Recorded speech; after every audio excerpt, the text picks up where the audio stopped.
Danny watches a lot of television and movies. John does not. Listen in as she tells him about what she's watching, and he tries to make sense of it all. Welcome to Watching My Stories with Dhani and John. Hello, everyone. Hi, everybody. I'm Danny. And I'm John. And I'm pointing, and no one can see it. It's true. At least you identified us right. Because sometimes, did I? Well, yeah. Because sometimes you point at yourself and say, "What are you doing?" Or, well, I'm talking to myself. You just don't know it. I guess I assumed you were talking. So I didn't need to be there. Okay. Never assume. This is true. This is Watching My Stories. Oh, yeah. Sorry. Forgot what we were doing. Hello. We're back. It's been a weird 2 weeks in that I didn't think I've been watching much. I do have a good handful of stuff to talk about, but nothing that's really new. I have a list of things I want to start watching, but I have not yet. So we'll just kind of go through these things. They're kind of old, so it's not really worth talking about some of them, but way to sell the episode. Stick around. There's no point in being here, but thanks for listening. Well, you could get something out of it. The Actors Corner, we're going to talk about Anne Hathaway, which is going to be cool, and that's it. So let's get started. The first movie we're going to talk about is one that we watched together, and as well as one that we turned off halfway through together. Oh. And this is the new movie on HBO Max called An American Pickle with Seth Rogen. Yeah. So the story of this was Seth Rogen plays two characters, one from 100 years ago who was an immigrant to America. He was working in a pickle factory, and by accident he fell into a pickle vat, and then they closed the factory, and 100 years later he was discovered perfectly preserved and somehow alive, which they don't explain, but they explain. And they don't explain it. They address it and just move on. Right. Yeah. And his great-grandson, who is played by Seth Rogen as well, comes and gets him and tries to introduce him to the modern world. That's kind of it in a nutshell. Other stuff starts to happen, but that's kind of why we turned it off then. I think we got halfway through. Yeah, I think it might have been not more than half. I thought it was more than halfway. It felt more than half, but I'm not even sure it was quite. Oh, okay. So the issue I had with this one, Seth to me was doing really well. I really liked both characters he was playing. It was easy to differentiate the two. But I didn't understand the story. I didn't understand what was happening. I didn't understand the drama started, like the conflict of the movie started about 15 or 20 minutes into it. And that's really early for the conflict part of the story to start, because I didn't understand why the conflict was happening. Mm-hmm. It didn't make any sense to me. So I want to assume that it ends lovely and with a heartfelt message and all of that. And I would assume it does, but I could not continue to sit through it and find out. Yeah, I might pick it up someday, but I put this in the same category as The Cobbler from Adam Sandler. I never even tried that. I got halfway through and I was like, it's just, I got better things to do. And for me, and I'm a huge Seth Rogen fan, as am I a Adam Sandler fan. So those were dark days for me, having to stop watching one of their movies halfway through. But in my opinion, it wasn't. So The American Pickle, we didn't turn it off because Seth Rogen wasn't good. Seth Rogen was very good, I thought, in both roles. Yeah. I started to really not like the movie because of what they had written for him, or how it was written, or they manufactured the conflict in just a almost unbelievable way. I don't know if it was believable or not, because I honestly don't know why it was happening. So just to give an idea of this, so, the great-grandfather is back, Herschel, right, was his name? Yeah. Yep. And the grandson, like, they spend a day together, and then they're in a fight, and he kicks Herschel out of the house, and Herschel tries to make pickles with stuff off the street, and the great-grandson is angry about this and tries to sabotage him, and I'm like, why is this happening? I never picked up on where that conflict was and why the great grandson would be so mean to a person who woke up from 100 years. Like it just wasn't. It was a good concept probably on paper from the start. And I think it could have been really, really funny. Yes. Like if they had done it as a really broad comedy, but instead it felt like they were trying to do kind of a serious type deal.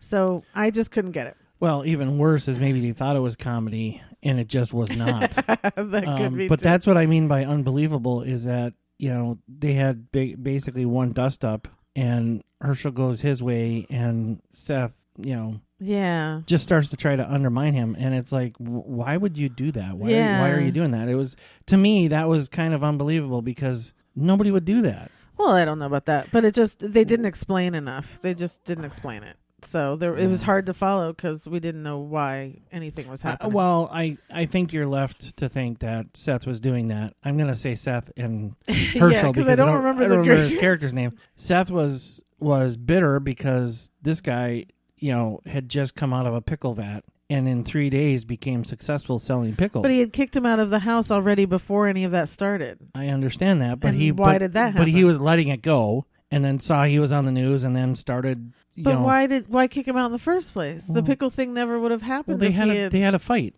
right? But a man just came. Anyway, it doesn't matter. I don't want to get into an argument about this stupid movie. That's for sure. So none of it matters. It's on HBO Max. Called An American Pickle. If you have any reason to see it, or you don't tell us how it ended, because maybe it ended well. That's great. Let us know. We don't care.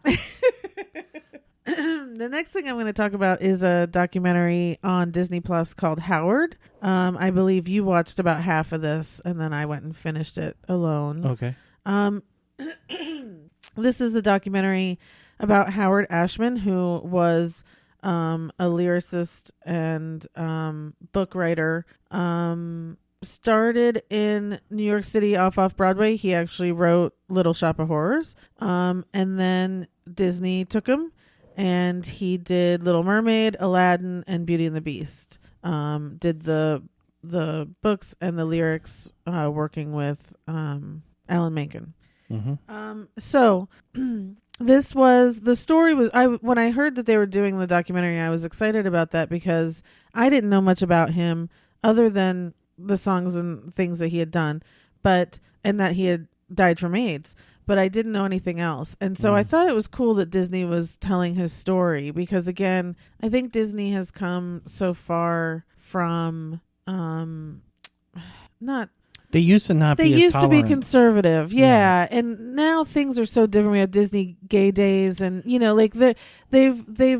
they've understood the change in the world. Yes. And they've rolled with it. And I appreciate that. And again, to pay tribute to Howard, who brought them so much. The movies of the 90s, Disney had their resurgence in animation because of Howard and these movies. And so anyway, it tells the story. It's a very different documentary in that we don't see much video at all. It's almost like me doing a photo slideshow on my computer. It's almost entirely photos and voiceovers. The people who are telling the stories, instead of sitting them in a chair and we point a camera at them and watch them tell us these stories, they're voicing over their thoughts over these pictures.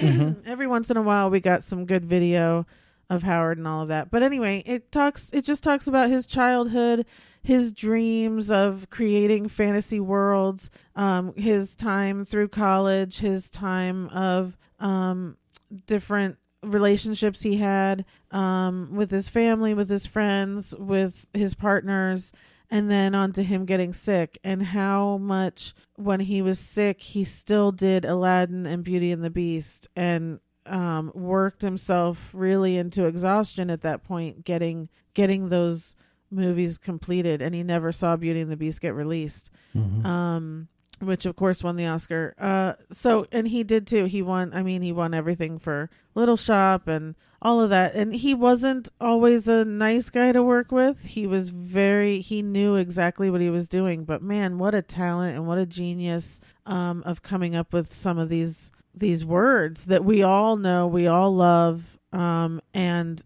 really, to people's people weren't happy necessarily working with him because he would put his foot down and say, that is the lyric and this is how it's going to be read or sang or whatever. But he knew what was right and it worked. Right.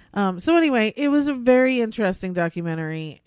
It's especially for those of us that love these movies and these musicals, very interesting to see the background behind it all, and to really do where it's due. I mean, to really toast this guy that, I mean, imagine what he could have done if it had just been a few years later and we would have had these drugs that we have now, helping people, that he could have stuck around and done so much more.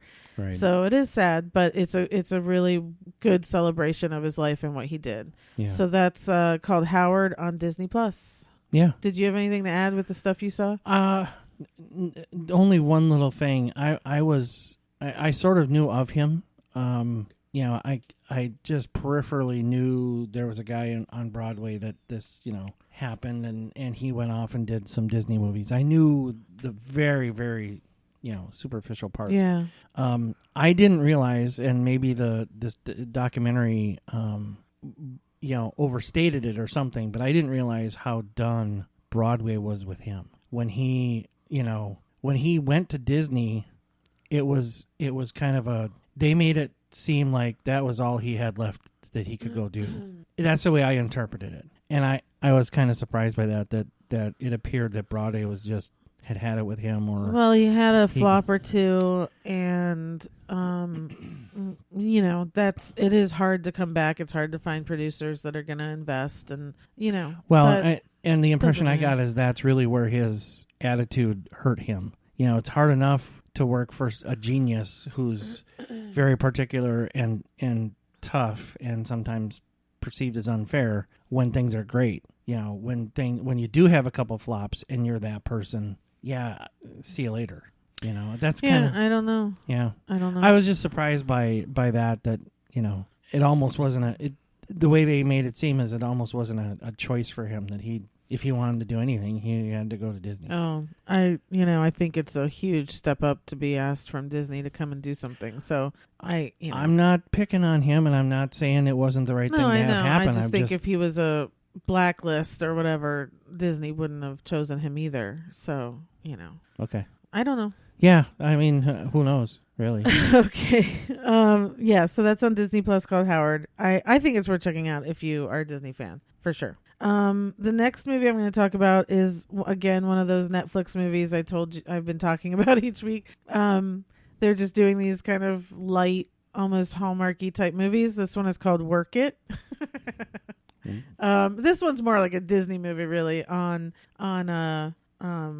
Netflix, and it's actually Disney stars in it. So it's Sabrina Carpenter. She was on Girl Meets World, and she's done a million things. And Jordan Fisher, who's also a Disney. I think he started on Disney. That was the first time I ever heard of him. Who now I'm kind of falling in love with him, because it's like he annoyed me at first, and I was like, oh, he's a Disney kid, and he doesn't have anything. And now the last couple things I've seen him in, I'm like, oh, he's actually like really talented, and I really like him. And his TikTok game is pretty strong. In this quarantine, I've really enjoyed it. He just sings a lot and does a lot, so it's really fun. Anyway, so this is called Work It. It's a typical movie we've seen a million times. Sabrina Carpenter's in high school. She's trying to get into college. They say you need different extracurriculars. Her school has the best dance team in the country, and so she decides, I'm gonna try and get on the dance team, which of course she has no talent, quote unquote. Her and her best friend form a different dance team to challenge the good one, and she needs Jordan Fisher to choreograph and help. And and then there's the teenage love over there, and then they get all these misfits together to do the team, and they're not any good, and yet they qualify, and yet they become awesome, and then they win the chip. You know what I mean? Like, it's that typical movie of the underdogs and blah blah blah. I've never seen that before. Yeah. Only 100 times. Oh, at least. So anyway, yeah, you know where it's going. You know what's happening. But it was entertaining. I like Sabrina Carpenter. She cracked me up in Girl Meets World. And like I said, I really like Jordan Fisher, and he dances a lot in this, and that was really good. The dancers in this were really good. And the girl who played her best friend, I didn't write down her name, but she's actually she's really funny and a really good actress. She's a really good dancer. I hope she does more stuff. And she might be out there like in the Disney Nickelodeon universe that I don't know about. But it was cute. It was cute. Okay. I think I watched it like over 3 days, like in 3 different parts, and that's fine. That's all you need, Sure. especially right now. Yeah. So that's called Work It on Netflix. So then the next 2 are older movies that I'm just getting around to seeing because they've come on movie channels, and so I'm just going to talk about them because what else it's you going to talk quarantine. about? So the first one is Bad Boys for Life. I was really excited to see this. I would have gone to see this in the theaters, but I think that was like earlier in the year, and it was around the quarantine turn, and I wasn't going and seeing anything. So yeah, they tried really hard to make a story that tied all the other 2 movies together, which I appreciate. So Will Smith and Martin Lawrence, they're still cops, but Martin Lawrence wants to retire. He's got grandkids now. Will Smith is still like the single guy who just loves being the detective and wants to stay a bad boy for life and all that. And then this kind of stuff. And in the beginning, I was actually confused. Like there was all this violence and they're killing all these people. Will Smith gets shot a few times and all this stuff. And I was like, what the heck is going on? It felt like they explained what was going on a little too late because probably the first hour I was confused. And this was probably like a little over 2 hours for this movie, which again is way too much. This was not Michael Bay directing this, but the person who did, and I didn't write down their name either, was trying really hard to do a Michael Bay movie. A little too hard. It was, the action and stuff was too much, just like Michael Bay. But still getting those good shots of the circling them as they are sweaty and breathing, which that I can appreciate. Give me a sweaty and breathing Will Smith any day and I'll take it. So, it was fine. It turned out fine. It's fine. If this is the third and final, that's fine. Martin Lawrence definitely can't do it anymore. It felt like, you should retire. Not from acting. I think he's funny. I still love my Martin. I still love the show. So, but it was funny because in the beginning they addressed it. Like he wants to retire, and Will was like, okay, let's race. And Joey Pants is in it still, plays their captain. And Joey Pants says, why don't you challenge each other? So they're like, let's race. And Martin's like, yeah, if I win, I get to retire. And Will's like, yeah, if I win. And they start running, and Martin can barely run. And right. Will's just like far ahead. So, they address that early on, which is good too. That you need to. But it was fine. It didn't feel as funny as the first ones, and I think a lot of that was they were separated again, maybe for the first hour or so. The 2 weren't together. There's young kids in it. Vanessa Hudgens is in it, and like they have a new younger crew that they end up working with. Of course. At one point there was a funny thing where these young kids started to sing Bad Boys, what you gonna do? Yeah. And Will and Martin were like, no, you don't you can't do that. It takes years to get that song right or something like that, but anyway, didn't feel as good as the first one. I love the first one. So it just didn't feel as the same, but that's okay. We're all getting older. It is what it is. Well, everyone but Will Smith. I swear to God, he's not aging. And if you didn't watch his shark diving show that was just on last week, go find it. It was called like Will Smith in the Deep End or something. I think it was on Discovery, right? Yeah, it was really good. He faces his fear. He had a huge fear of sharks and water and stuff, and faces his fear. And it's Will Smith at his best. So yeah, last week was Shark Week. Womp womp. I was like, how do I do it? I couldn't remember what it was. Okay, and then the second movie I finally watched was Judy, the Judy Garland movie with Renee Zellweger. Yeah. What a depressing piece of movie this was. She had a pretty depressing life. Totally. Yeah. I mean, because that's the thing, is this covers like the last 3 months of her life or so, something like that. She's when she's in England. But there's no time you could go, well, they should have done it at this time period. Nope, because it was all horrible, right? We know that. And I think that's also what's sad is we know how sad it was. She's the original child star that was tortured and abused and horrible, we don't, let's not, I don't want to say let's not revisit it, but let's not try and make anything of it, because it is horrible. And we all know it. And it's so sad. Now, as far as Renee Zellweger goes, it went in and out for me. I feel like there were times where, I did not see Renee Zellweger, especially when she was singing. She really focused on when she was performing, transforming her body and her eyes and that sort of thing into how Judy performed and stood. Her walk, she also changed. She made her walk very much like Judy's walk. But then there were other times where she had the Renee raspy voice and almost a little drawl and, but overall good. I mean, she did a good job, but man, it was just depressing. And when it was over, I was like, I didn't need to see that. I know how awful all of that was. And it does, again, if you go back to that and they flash back to her doing Wizard of Oz and how horrible she was treated, and you think, okay, thank God, number one, we've got new child labor laws. Number two, you still have to question, because it is tough. We still see kids coming out today and they're not doing as well, so you still have to question the behaviors and putting your kid in through all of that, so anyway, it was depressing. I personally wouldn't recommend it to anyone because I didn't get anything out of it, but that's me. Wow. If you can't recommend it, then everybody forget about it, because you put up with depressing things better than anybody I know.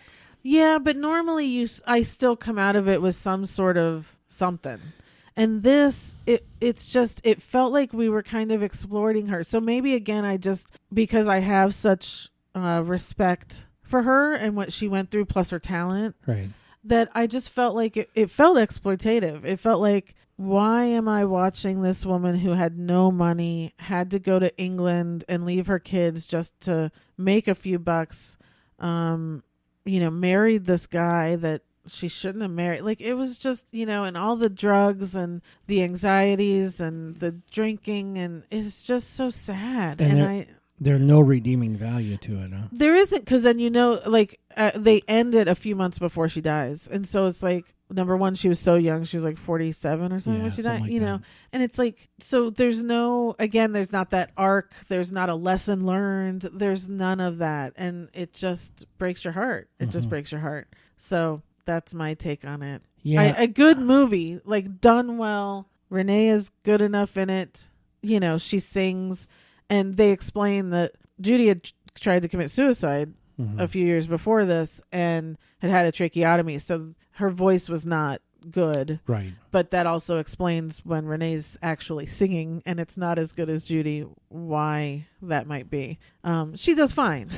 Renee has a fine voice, but not Judy Garland voice. So, Pay no attention. She had a tracheotomy. Yeah. I mean, again, it's like she's sitting in the doctor's office and, any surgeries? Oh, tracheotomy, because I tried to kill myself. And it's so nonchalant. It's so just, she's over so much at this point in her life. You know what I mean? Just sad.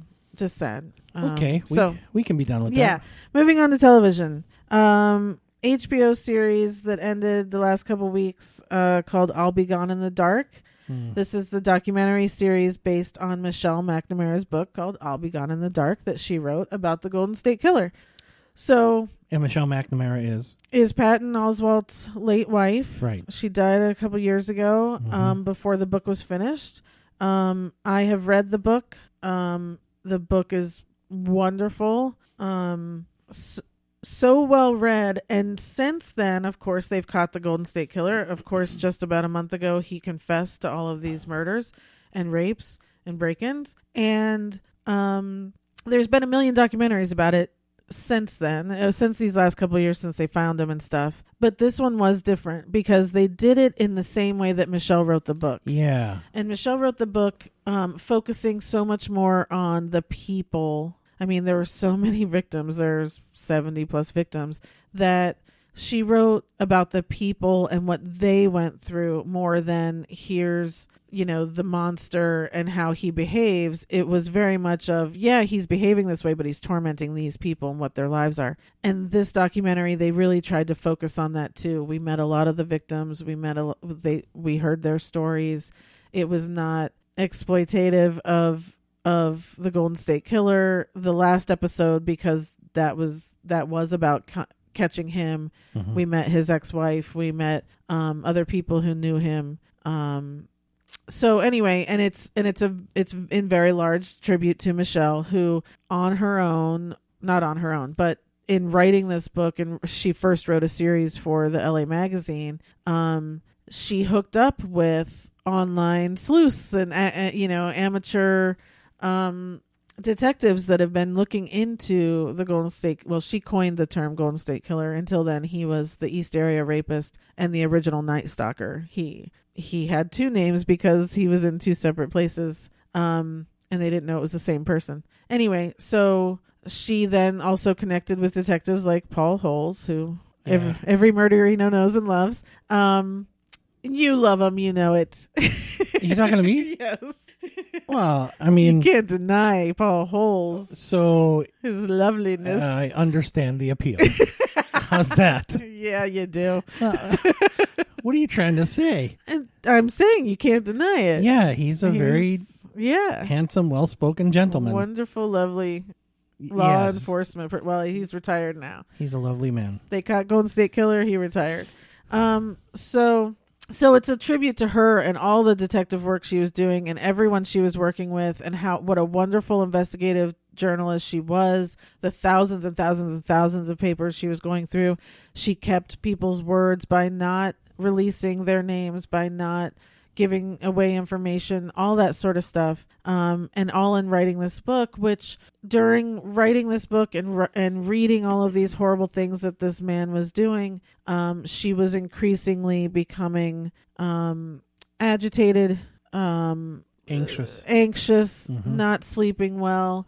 She had a young daughter trying to take care of, still married, trying to keep that relationship going. And so she was taking, the Xanax or the sleeping pills or whatever it was to calm herself, to help her sleep, all of that sort of stuff. When she died, it appeared at first that it was that she had a heart complication that was unknown, that with those medications caused her death. And since then, it's actually come out, Patton Oswalt has been coming out saying that it appears actually she was taking far more than anyone was aware of, and this was actually an accidental overdose of these pharmaceutical drugs, which is horribly sad. But it is something that happens all the time. There's in this country, it is an epidemic. Crisis, right? This is part of it. Yeah, and like for someone who is such a lovely writer and had so much going on,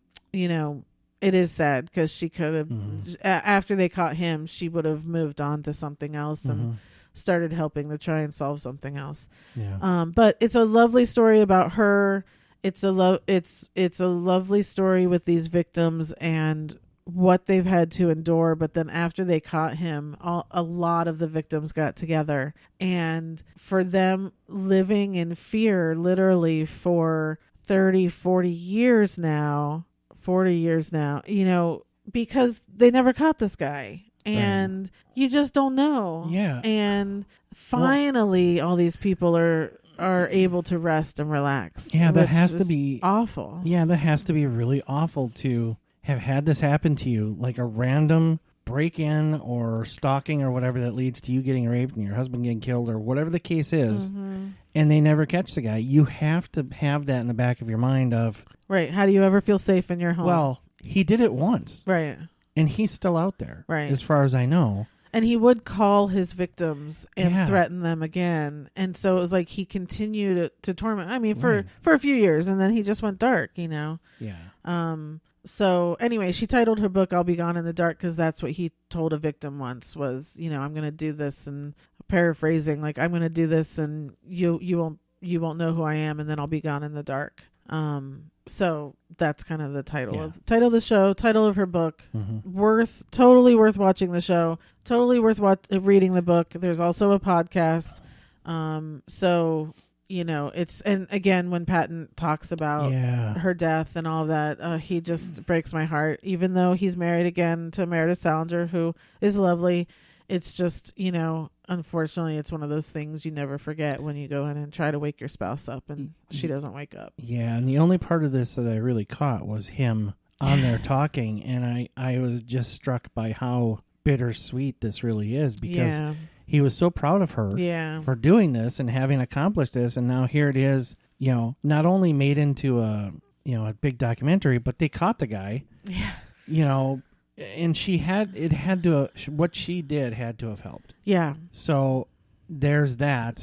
But she's gone and he's moved on. But now he almost had to take a step back to do this. Yeah. To talk about this stuff because he had already moved on and was dating or was already married to Meredith. And I was just struck by what a weird spot that had to be. Yeah, but he's so lovely. He's really straddled it so well, and dealing with his daughter, who he has to, however you help that, again, I have no clue. So it's a horrible place to be, but there's a lot that he has. And he said he kept all of her writing, all her poems from school, all of anything she ever wrote and did, he's saved so that their daughter will have it when she's a certain age. He can pull something out and go, when your mother was this age, she wrote these sorts of things, and all that, which is just really lovely too. But a lot of friends on there talking about her, a lot of the people that she was investigating with, that they were helping her and she was helping them, all talk about how incredulous she was on this and how much effort she was putting into it. So it's a big deal. It's a big deal. And a really well put together documentary series. So I think it was 7 or 8 episodes. So it's on HBO. Definitely check it out. If you're into that sort of thing, it's one of the best. Yes, for sure. Well, this is even if you're not and you're not going to read the book or whatever, this is a huge case. This is, honestly, I've never, and I follow a lot of these things. There's not another monster who has this many victims and have left. He started out just burglarizing people, ransacking their houses. Then he started breaking in and raping women who were alone. Then he started breaking in and raping women with their husbands next to them. And then he started killing people. And this was all the way from, Northern California all the way down to Orange County. He tortured and tormented people in the 70s and 80s. And he was unheard of again. And she came out with this. She was realizing that this East Area rapist and original Night Stalker were probably the same people, coined him as the Golden State Killer, and started getting all the pieces put into place. And so it's a huge deal. If you might not like following that sort of stuff, but this is a huge story and deal. And the fact that they have him now, and that he's going to die in there hopefully soon, it's worth checking out. But I also think the book is good too. Yes, there you go. Okay. Next show I want to talk about is one that just ended. The Agents of S.H.I.E.L.D. just had its series finale after 7 seasons.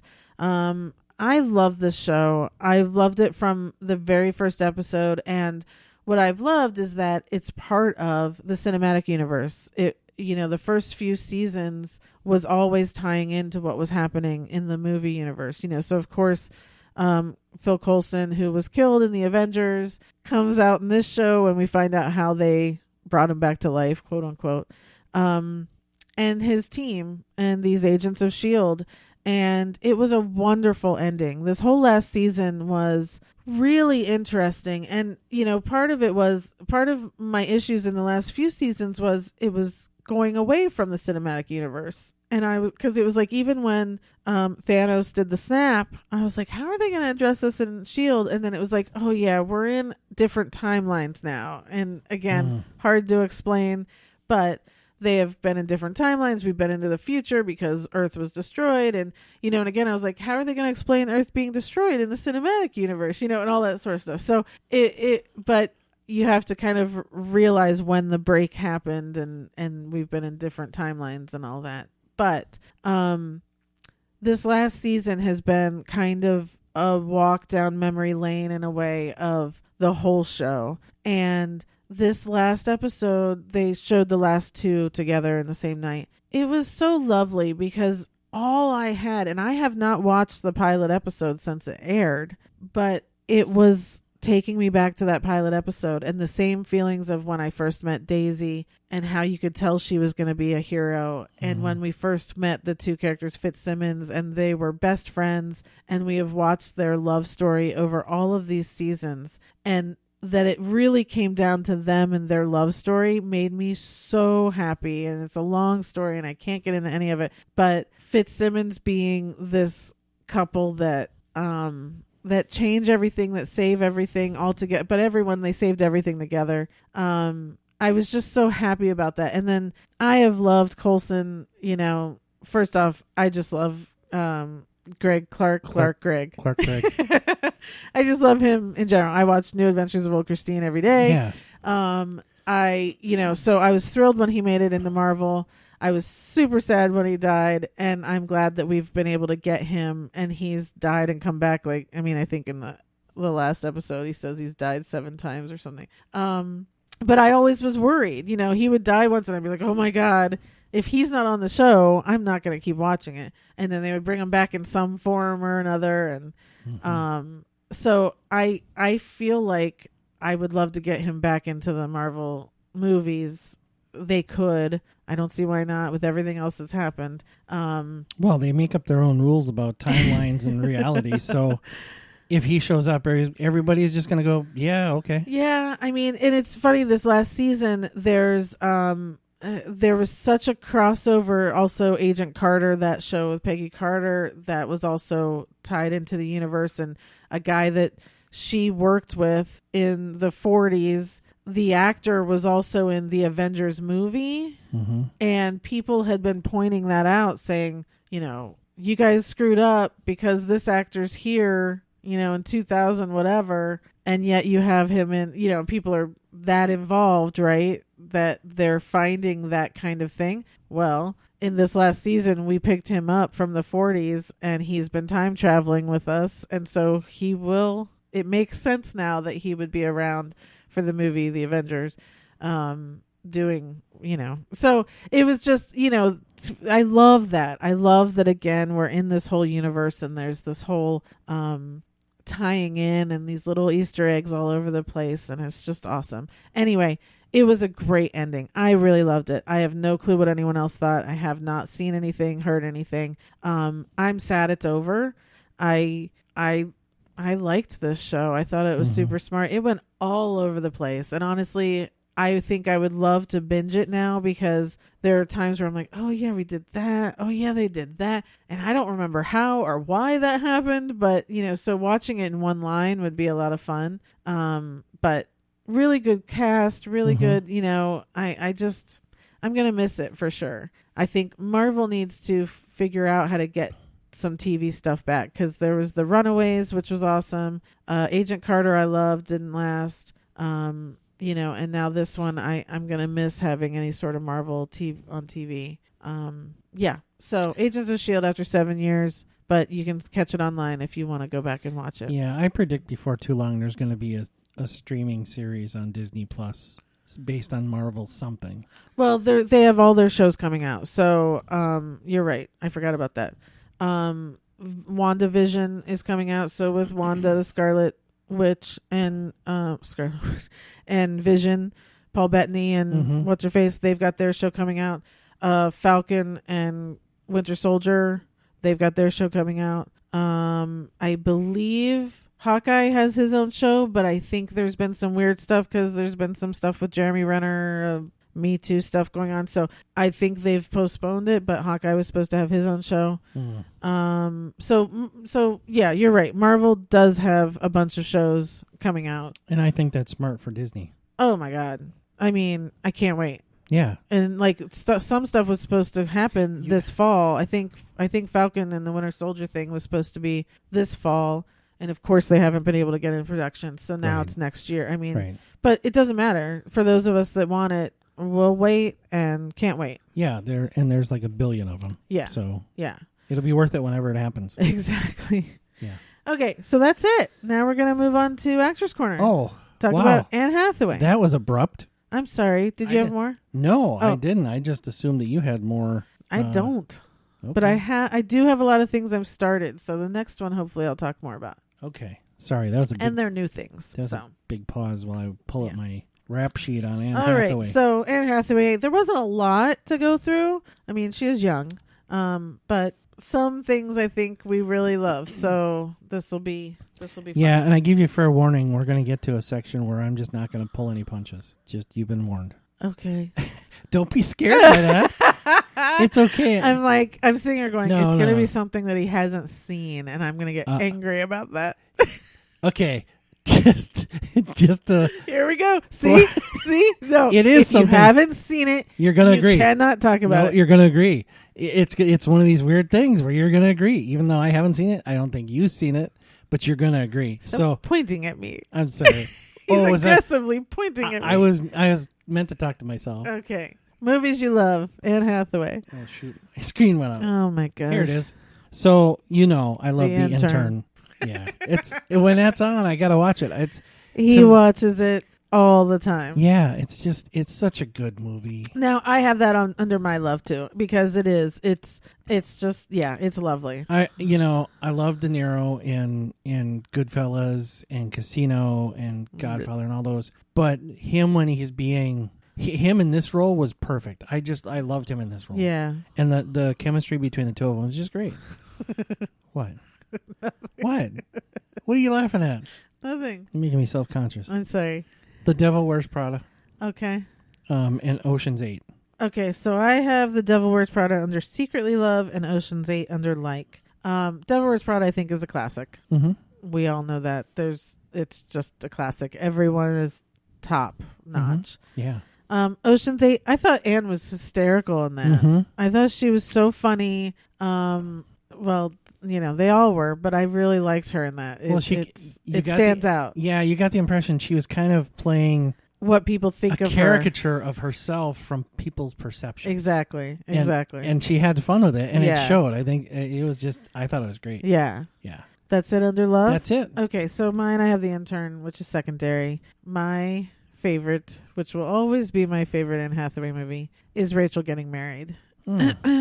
It is the most beautiful movie. I love it so much. There's so much going on. Rachel is Anne Hathaway's sister, and now I'm blank. Rosemary DeWitt. Oh. Plays her sister. She's getting married at their home. And Anne Hathaway has been in rehab. And so she's let out for the weekend to come home for this. And it shows so brilliantly the detachment when you have a family member who has had an addiction issue. Not just that, but you end up finding out that years before she was high and she got in a car accident with her little brother, and the little brother was killed. Her parents have since divorced. Deborah Winger plays her mom. There's a horrible scene with her and her mother.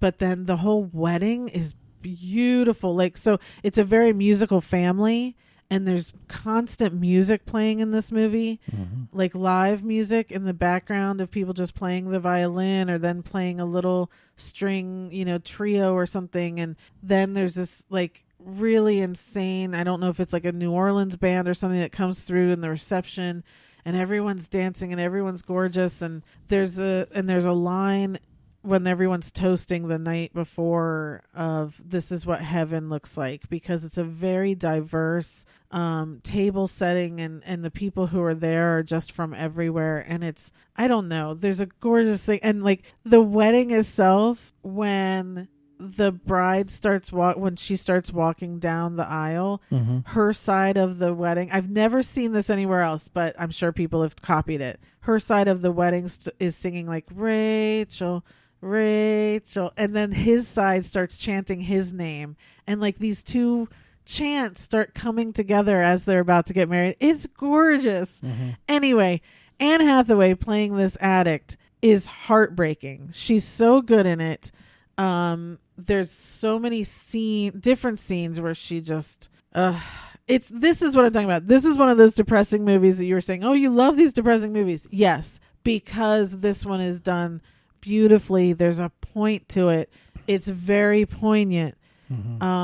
Everyone seems to learn something throughout this process, and the love between the sisters, there's a lot of resentment between them, but then the love that actually is there with these sisters. Anyway, I'm so sorry. I'm not even really supposed to be talking about this movie. I forgot what we were doing. I know. I'm so sorry. It's just, if you haven't gone and seen Rachel, if you haven't seen Rachel Getting Married, go find it. Anne Hathaway's brilliant in it, and I just love it. It's gorgeous. It was just on one of the movie channels last night. It was. I flipped. Yeah, I remember seeing it. I think I have it taped on our DVR, and I just keep it on there because I love it. I'm sure you do. Because it isn't on enough, and so when it is, it's just I don't know. It's gorgeous. I love it. Okay, movies you like?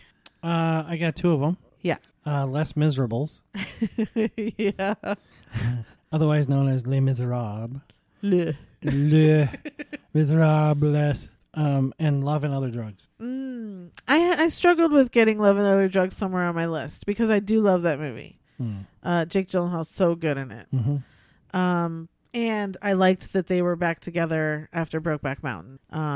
That was nice to see them together, not even in a much lighter scenario, but in a much lighter scenario. You know what I mean? Okay. So I have Les Mis on here as well under like. It's not as good as the stage show. There was a lot of things that were lost to me in it, but her performance was wonderful in my opinion. And I have Ocean's 8 in here as well under like, which we didn't really touch on a lot, but if you haven't seen Ocean's 8 because you think women can't do what men do. Because you're a misogynist. Yeah, go watch it. And then I also have on here Princess Diaries. Gary Marshall, number one. Yeah. Period. Yeah. But this movie was her first. Yeah. Well, if you talk to my sister, she will say that she discovered Anne Hathaway, which doesn't make sense because, of course, she didn't cast her. But my sister watched her in her first real role, which was a television show called Get Real. Get Real. And I still remember my sister saying, the girl in this show is so amazing. She is so good. Just wait until you see her do whatever. And then Princess Diaries came out, and she's just, again, Princess Diaries. I like the second one better than the first one because of Chris Pine, but anyway, but they're both special to me, and Gary Marshall can do no wrong. So okay, yeah, movies you hate. Here we go. The Hustle. You haven't seen it. Doesn't matter. Sorry, everybody. Wow. So sorry. Jesus. Sorry. Doesn't matter. Trigger. It does matter. Tell me you want to watch it. I actually started to watch it. And what happened? I think I got like 15 or 20 minutes into it. And? I didn't have a desire to watch it. I knew I didn't want to watch it before I was watching it. And there was like nothing on, and I was like, fine, I'll just start it, whatever. And Anne Hathaway has a fake British accent, and here we go. And Rebel Wilson ruins everything. She does ruin everything. That's the punch I'm not going to hold. I don't, for some reason, and she must have a really great agent that keeps getting her to be featured in these movies. And I don't dislike her, but she's not a lead. She's not an supportive. actor. Well, okay, you can get away with not being an actor if you're in a supporting role or you're a background person. But to have her featured... Well, I will say... Okay. The movie with Liam Hemsworth, whatever that was, where they were making fun of romantic comedies, I didn't mind that movie. I don't think I've watched it again, which is kind of weird because it's on all the time. But I didn't mind it. Like, she was not as annoying in that. Okay, so she got lucky and didn't ruin it. But it probably wasn't a good movie because of her. You probably Right. could have put a ton of Right. other people in it, Yeah. and it would have been just as good, if not Here's better. my issue with The Hustle is that it shouldn't have been made to begin with. It was supposed to be a knockoff of Dirty Rotten Scoundrels. And my thing is, just make something else. Kind of do the same thing, but don't make it a remake or, that sort of thing. Because Dirty Rotten Scoundrels is just a classic and you can't really, redo it. Right. But yeah, I can't say, and I don't think you should be allowed to put it on the list because you haven't watched Well, it. if you remember, we talked about this a long time ago where I said I was going to put things in there Okay. if I had no interest in seeing it. Okay. Not just take it or leave it. It was if I was actively not wanting to see it. Okay. That's fine. That's it. Okay. That's fine. Okay. We'll leave it. I'll get down off my So- soapbox now. Under mine is Colossal. And it's not that I hated it. I went into it really thinking it was going to be good. It was this weird little movie where she's like an alcoholic or something, but when she steps foot into this little park in a neighborhood, she starts controlling a monster that's destroying like Tokyo. And then when she steps out of the park, it goes away. And see, now that I'm revisiting it, I'm like, maybe I didn't mind this movie as much as I thought. But for some reason, when I was watching it, I was like, this isn't as good as I wanted it to be. Because then other people start to realize the power and they come in and try and do it too. And she realizes that she's destroying people. So then she doesn't want to, she tries to stop herself from controlling the monster and all that sort of stuff. It's very interesting. Okay, so many questions. So when she goes into this park, Yeah. this monster And appears. it's only like for a certain moment or, a few minutes in the early morning. Cause again, she's drunk and so she's out late at night. And yeah, the monster will literally appear in, I don't remember if it's Tokyo or South Korea or something, but it's like it's based on like the Godzilla thing, right? Okay. And yeah, it's like all of a sudden the monster will appear and start, and wherever she's stepping and whatever she's doing is what's happening. Okay, so still more questions. Is a monster really in Tokyo destroying it? Yeah, it's on the news. That's how she discovers that that's what she was doing, that she was controlling it. Oh, I might want to watch this. I might want to watch it again too, because now I'm really questioning myself. See, it's a good premise. See, and that's what happened. I heard someone talking about it, and it might have been her on an interview or something, and I was like, that sounds fantastic. And then when I watched it, I was not as enthralled as I expected to be.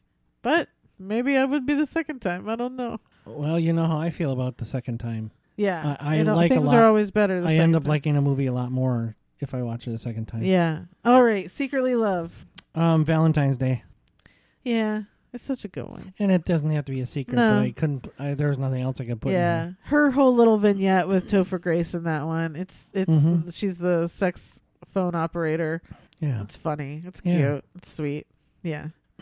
That's it. Yeah. Oh, okay. So I had Devil Wears Prada. I have Bride Wars, which I know you don't seem to like, but I watch it. I can't figure out. So it's kind of the same thing as the Seth Rogen thing. They end up being so mean to each other that I don't understand it. It's like neither of them is just capable of giving in and saying, okay, for the love of our friendship. Yeah, but I could explain it to you because it makes sense to women, I'm sure, much more. So I could explain it to you, but we'll do it off air because it'll take a while. And you don't care anyways. But I do love Bride Wars. I think it's adorable. And Casey Wilson and June Diane, they wrote that. Oh, So there. well, I like both of them. I know. And they're both in it. And then I also have Get Smart. I wasn't a fan of the show. Right. I probably had only seen snippets of the show. So when the movie came out, I didn't know what to expect or anything. And I really enjoyed it. It was fun. Yeah, she was good, but Steve Carell really made it. For sure. Yeah. Okay. Embarrassed you haven't seen. The Princess Diaries. Seriously? Seriously, I haven't seen it, or seriously that I'm embarrassed by that? Seriously, you haven't seen it? Yes, seriously. Oh. And I'm seriously embarrassed. I'm writing that down because the next time we're like, what do we want to watch? That's what we're watching. You sure don't want to watch Julie it? Andrews. Sure Huh? you don't want to? Oh, yeah. Yeah. And Hector Elizondo, right? Yeah. Yeah. Why haven't I seen that? I don't know. I like everybody involved. Any others? Colossal. So mine is Interstellar. It's, I think, the only Christopher Nolan I haven't seen. The more it went by that I hadn't seen it, it felt weird to go and watch it because I was hearing little things and I thought that's going to destroy it for me. So I haven't, and it is embarrassing that I haven't seen it because I love Christopher Nolan. So it's Christopher Nolan, so you have to believe it's not bad. Right, it's got to be good. For sure. And her and Matthew McConaughey and all good people. Yeah. Yeah. Okay, adding to your watch list. Interstellar. So mine is, I didn't know that she was in Dark Waters. That's the latest movie that Mark Ruffalo came out with about the true story about the poisoning of the waters and stuff. Yeah. I didn't know she was in it. Oh. And I wanted to see it anyways, so now I'm definitely adding that to my watch list. If Mark Ruffalo is involved, I'll watch it. Yeah, for sure. Yeah. She's just a bonus then. Yes. Okay, so my honorary mentions. Everything else. Yeah, pretty much. Ella Enchanted was cute. The Alice in Wonderland movies, while they aren't my favorite Tim Burton movies, I liked her in it. I liked most everyone in it, but they're not my favorite Tim Burton. I don't rewatch them all the time. I had Love and Other Drugs. One Day was a sweet movie. Dark Knight Rises. I even forgot she was in that until I saw this list. I guess I did too. Yeah, but it's a good movie, so you have to mention it. And then the latest series on Amazon that I had talked about whenever it came out last year, Modern Love.